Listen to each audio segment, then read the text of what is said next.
Olá pessoal, tudo certo com vocês? Queria saber os estudos caminhando de forma correta, no cronograma, estão conseguindo acompanhar as aulas? Espero que sim, espero que as apostilas estejam conseguindo sedimentar todo o conhecimento que a gente tem trago aqui nas aulas para vocês, tá? A gente está caminhando aí para o final, né, das aulas referente à questão do cronograma que a gente tem para o curso, tá? Hoje eu abordo com vocês um tema que muita gente erra na prova. Qual que é o tema? Patologia do trabalho. Aí vocês devem estar pensando, nossa, patologia do trabalho é o que a gente mais sabe, é o que a gente mais estuda. Sim, aí é que está o problema. As pessoas, elas subestimam a patologia do trabalho por terem essa perspectiva de conhecimento da patologia para a prova. Só que, gente, é muito diferente a gente ter o conhecimento do tema de patologia para o nosso dia a dia, né? E para as questões de prova. Por quê? Porque às vezes nas questões de prova a gente tem muitos critérios, né? A gente tem definições que às vezes mudam palavras, né? Mudam números, mudam termos específicos e a gente erra justamente por conta disso. Então é muito importante. Se você, né, tem uma facilidade, já conhece, ótimo, vai ser mais fácil o estudo, vai ser mais rápido, mas não dá para deixar de lado de estudar o tema de patologia do trabalho. Por que que não dá?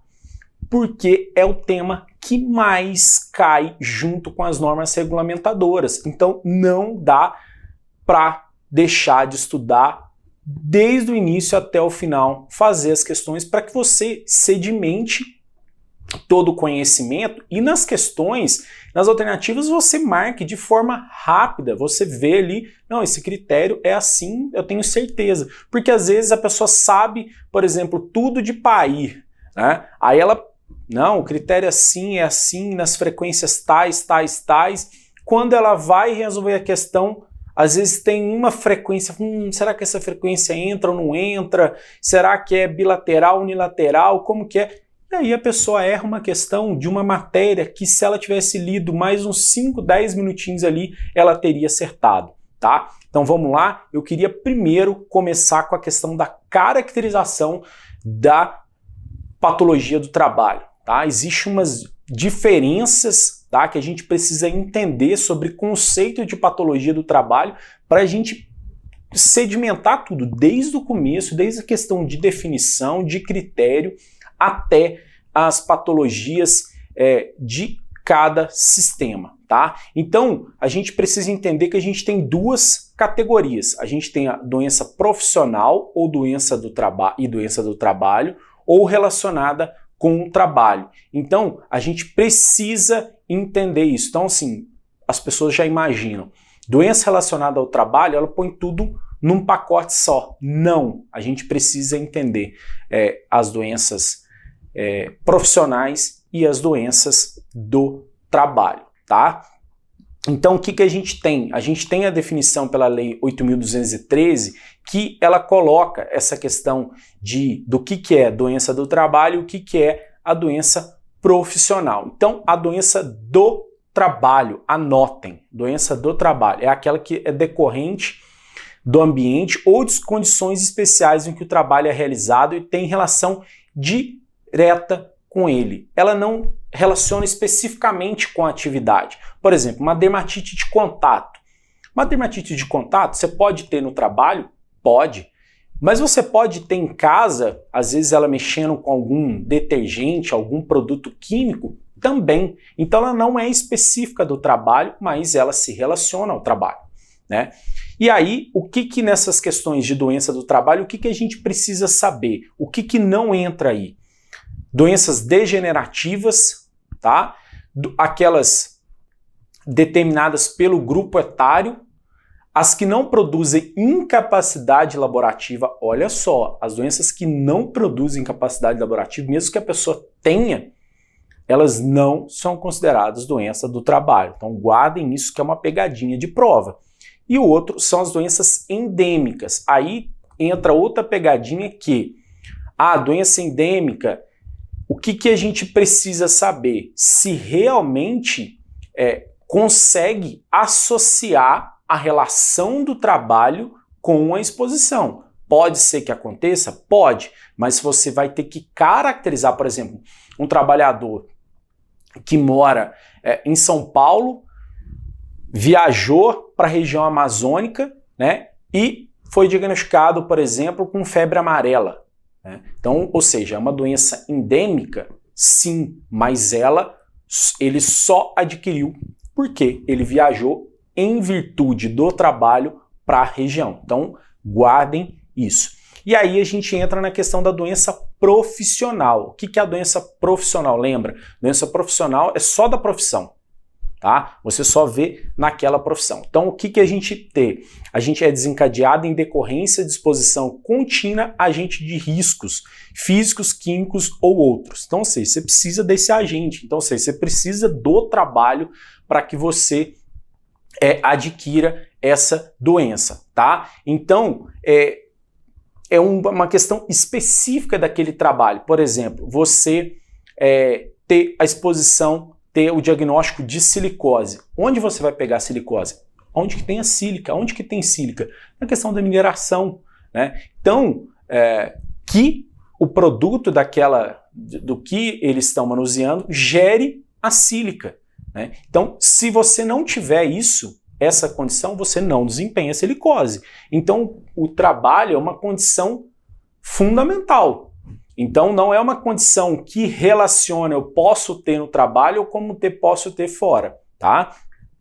E aí, a gente entra nessas questões, o que define-se essas questões por doenças comuns, tá? O que a gente entra nessas questões comuns? A gente tem doenças que a gente descarta qualquer relação com o trabalho, tá? A gente não tem nenhuma doença que você pegue um aspecto causal aí relacionado ao trabalho, e a gente tem algumas doenças que a gente pode relacionar ao trabalho, que são essas doenças comuns, que é aquilo que eu já coloquei, que são as crônico-degenerativas, infecciosas, neoplásicas, que pode ter certo aumento em determinadas atividades do trabalho. Aí vocês devem estar perguntando, mas como assim doença comum em determinadas...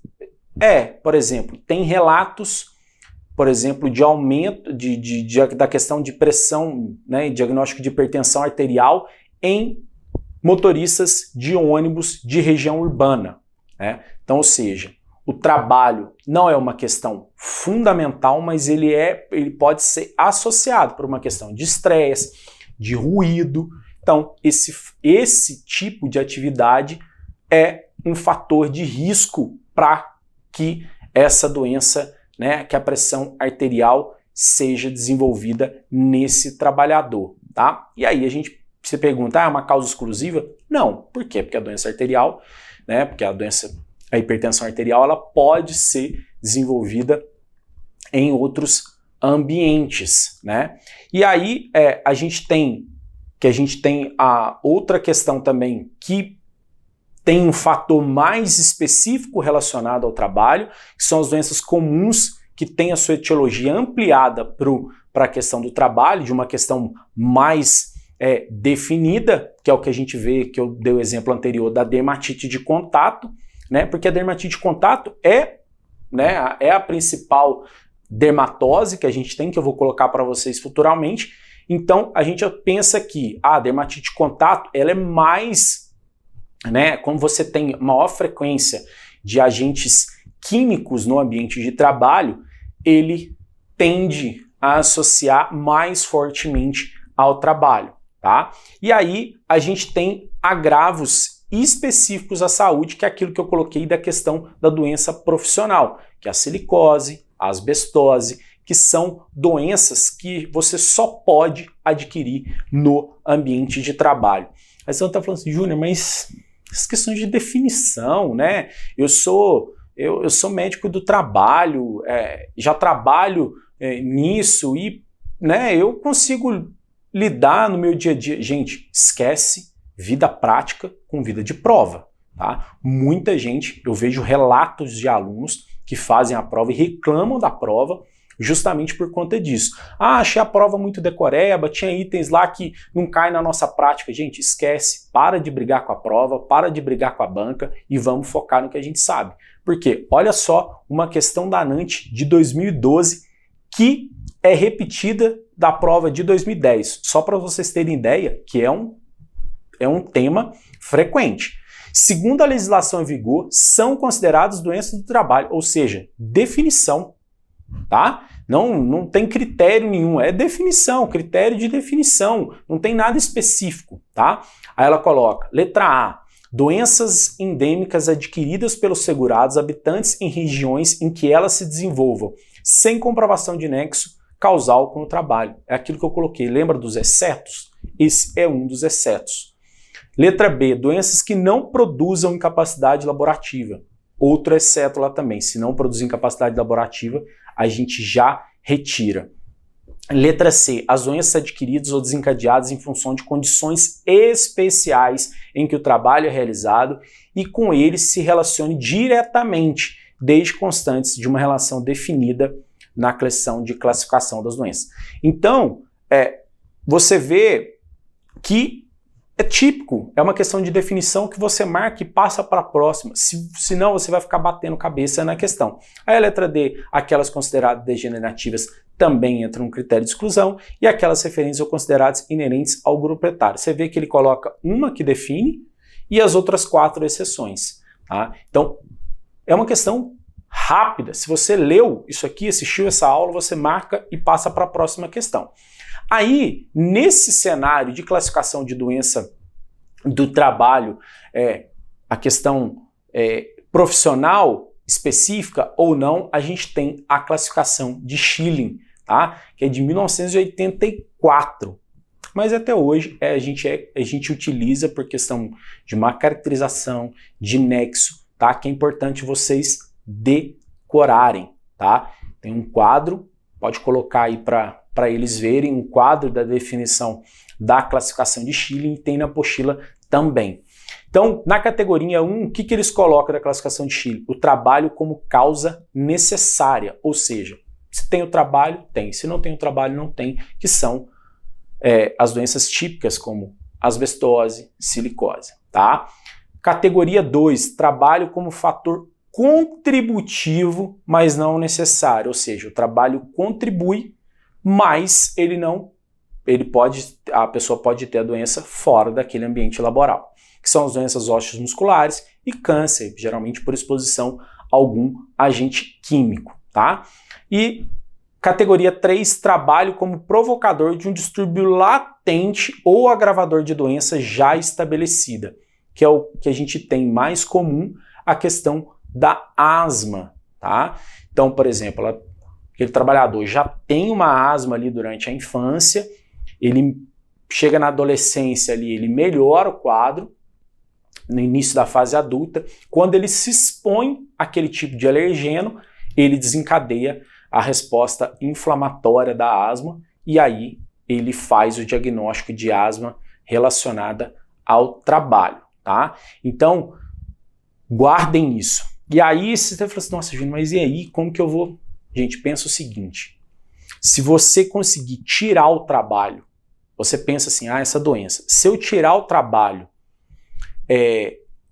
essa doença pode ocorrer? Se sim, é 2 ou 3, tá? Então guardem isso. Então aí você já cai em 2 classificações. Se ele já teve, ou ele tem alguma doença que é prévia, é 3, se não, é 2, tá? Então, seguindo nessa questão de a gente precisa fazer uma investigação das condições de trabalho, tá? Fazer uma anamnese para que a gente consiga identificar, porque não é fácil. Saindo da 1, o grupo 2 e 3 é muito difícil, porque a gente tem vários fatores que a gente pode relacionar. Aí vem uma questão direta da ANANT de 2015 que coloca assim, algumas doenças podem ser classificadas como Schilling 3. A gente pensa, Schilling 3, se pensa na estratificação, é um distúrbio que a pessoa já tem e foi um agravante. O que a gente pode colocar que a gente pode ter uma questão de doenças que a pessoa já teve, que pode ser agravada. Aí tem a intoxicação por organos fosforados.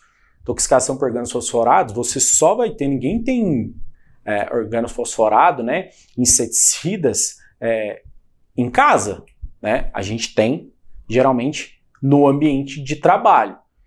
Letra B, doenças alérgicas de pele e respiratórias, exposições aos metais pesados e neoplasias.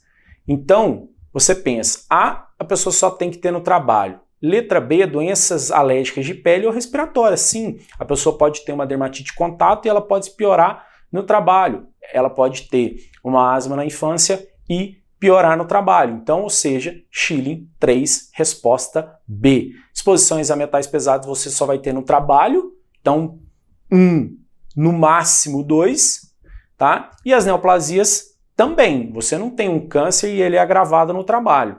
Ou você tem um câncer relacionado ao trabalho, ou então ele pode ser um fator junto, um fator contributivo. Aí ele seria Schilling pelo menos 2, tá? E aí a gente precisa, para fazer esse nexo causal, a gente precisa entender a relação do trabalho com isso. Então a gente precisa entender o quê? A natureza da exposição, tá? A gente precisa entender o que é esse agente patogênico que causou essa lesão. Então pegar o histórico ocupacional, ir lá no local de trabalho, verificar o uso de equipamento de proteção ou não, se aquele agente está presente no ambiente ou não, avaliar a questão do PPRA, discutir com o engenheiro, então, ou seja, ver a natureza da exposição, tá? E aí a gente precisa entender, tem esse fator lá. Agora, como que esse fator pode ter gerado essa doença? Na literatura, ele é causa básica? Ele é um fator de risco apenas? Ou ele é um fator apenas agravante? Então a gente precisa entender essa relação causal para a gente já seguir na investigação. E aí a gente tem que entender se essa relação entra nessa classificação de Schilling ou não, tá? Como que ela se dá ali, e o grau de intensidade da exposição, porque às vezes o produto está ali, mas você fala assim, não, é um produto que ele mexe uma vez no ano, ele faz a pintura daquele latão uma vez por ano, ou uma vez a cada 2 anos, ou seja, aí, o produto está ali, mas ele não tem como adoecer pela concentração e pela exposição que está naquele produto. Então, a gente já descartaria, tá? Então, tempo de exposição e tempo de latência, ou seja, há quanto tempo que ele está exposto àquele risco e quando ele começou a desenvolver os sintomas, quando que ele começou a apresentar alteração de exames, né? Porque esse período de latência é fundamental para a gente entender a exposição e o agravamento, a não ser que seja uma questão de intoxicação. Aí, ou seja, a intoxicação, por exemplo, a questão por organo fosforado, se você é questão de horas, né? Ou minutos ali. Se você fizer uma ingestão, você já tem as consequências daquele produto. Mas tirando isso, as doenças, você precisa ter um tempo de latência para que essa doença se desenvolva. E aí a gente precisa entender também o histórico dele ocupacional. Por exemplo, a questão de perda, né, auditiva. Você precisa avaliar onde que ele já trabalhou, né, o que ele faz fora do trabalho, né? Por que isso é importante? Porque existem fatores contributivos. O ruído está no ambiente de trabalho, mas ele pode estar fora do ambiente de trabalho também, tá? E uso do equipamento de proteção. E aí a gente vai lançar a mão das evidências que a gente tem científicas. A gente vai pegar, estudar para ver se a gente consegue ter relação disso ou não. Então, basicamente, é isso que a gente segue para fazer o diagnóstico e fazer o nexo de relação causal daquele adoecimento com o trabalho, tá? Então, a gente vai fazer tudo isso, lançar a mão de se fazer uma boa anamnese, pegar antecedente pessoal, antecedente familiar, fazer um bom exame geral, né? A questão do exame físico, exame específico, não se atende somente a avaliar o sistema que é o agravado, mas você fazer uma anamnese geral, tá? E aí você investigar o posto de trabalho, verificar se tem outros trabalhadores que também estão expostos, que também apresentaram a lesão, que isso é vamos dizer, algo a favor para você, reforça, né, a sua tese de relação com o trabalho, tá? E aí a gente fez o diagnóstico de doença do trabalho, tá? E aí o que a gente fala, o que a gente faz, tá? Primeiro a gente tem que orientar o trabalhador, ou seja, orientar ele o que é a doença, qual foi o motivo do diagnóstico, por que ocorreu, né? O que ele está exposto, que foi. Isso é uma questão ética, tá? Você mostrar para ele que você fez o diagnóstico e ele está ciente daquilo que ele está exposto, não só por uma questão ética, mas por uma questão também das normas regulamentadoras que o trabalhador tem que estar ciente daquilo que ele está exposto, tá? Então, por que eu estou colocando isso? Porque isso, gente, cai até na prova prática, tá? Às vezes, na avaliação, ele pergunta qual que é a sua conduta agora?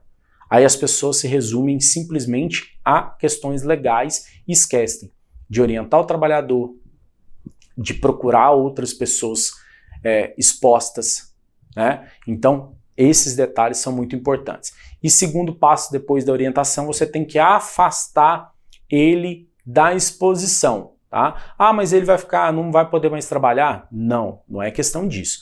É questão que você tem que afastar para você identificar, o que foi o motivo daquela exposição. Por exemplo, o ruído, ele não está recebendo o equipamento de proteção, o ruído ali no setor dele foi colocado como abaixo, mas depois a engenharia revisou, o pessoal da higiene ocupacional revisou e o ruído tá excedido, né? Então é importante você fazer essa definição. E aí, feito o diagnóstico, você tira ele da exposição, faz o acompanhamento, vê essa questão de incapacidade ou capacidade do trabalho, né?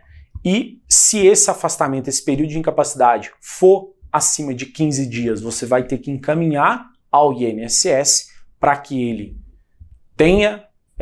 seja solicitado, né, o benefício de auxílio doença acidentário, tá? As pessoas confundem, mas não é acidente. Gente, doença do trabalho, não é porque o termo é acidentário que você não vai emitir, não vai encaminhar para o auxílio doença acidentário. Acidentário, ele quer dizer que ele foi causado pelo trabalho, tá?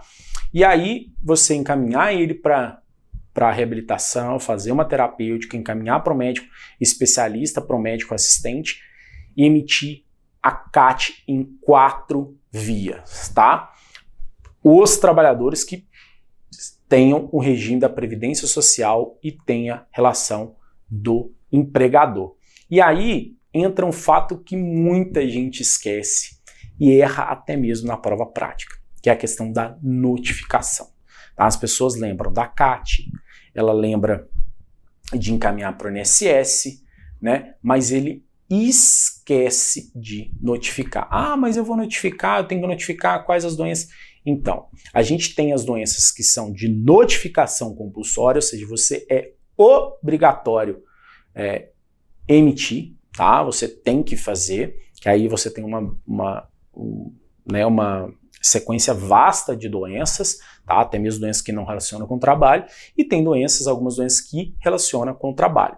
Quais são? A portaria número 204 de fevereiro de 2016, que ela coloca sobre todas essas doenças, tá? Ela coloca que notificação compulsória pode ser realizada à autoridade de saúde por qualquer cidadão que deles tenham conhecimento. Então o médico não precisa. Você é um cidadão também.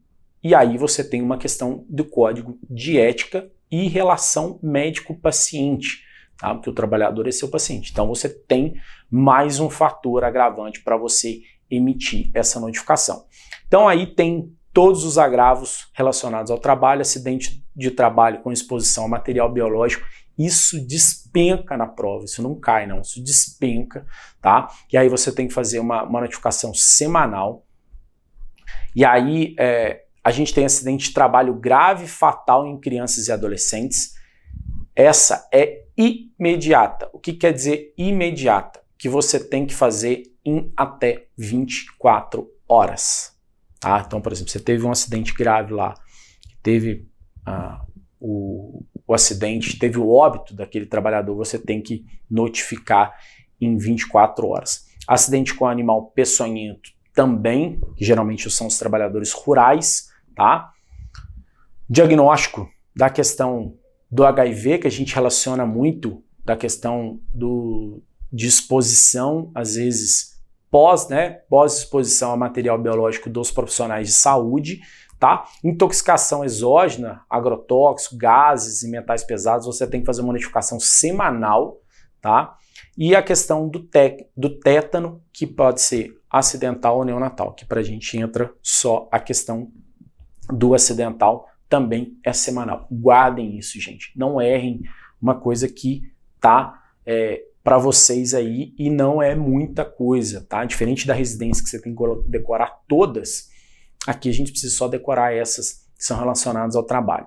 E aí a gente tem a portaria também de 17 de fevereiro de 2016, que é a 205, tá? O que é a 205? Aí ela fala que define a lista nacional de doenças e agravos a serem monitorados por meio da estratégia de vigilância em unidade sentinela e suas diretrizes, ou seja, você tem que informar a vigilância. Primeiro, você não é obrigatório a fazer isso, mas você tem que mostrar para ela, você tem que informar a vigilância, porque são alguns adoecimentos que precisa ter uma intervenção da vigilância epidemiológica, tá? E aí a gente tem a doença relacionada à vigilância e saúde do trabalhador, que é o câncer relacionado ao trabalho, as dermatoses ocupacionais, as LER-DORT, perda auditiva induzida por ruído, as pneumoconioses relacionadas ao trabalho e os transtornos mentais relacionados ao trabalho. Então decorem isso. Isso numa prova, numa questão de avaliação da prova prática, você ganha uns pontos ali que são fundamentais para a sua aprovação, tá? Aí pergunta, Júnior, mas eu vou saber? Não. Olha só para vocês verem uma questão de concurso de 2016, tá? Aí coloca lá que o Ministério da Saúde definiu essas doenças de notificação compulsória, e sobre o assunto podemos inferir que a notificação compulsória será realizada assim que houver a confirmação de doença ou agravo. Não é confirmação. Você lembra que eu coloquei para vocês que a doença ela pode ser notificada na breve suspeita?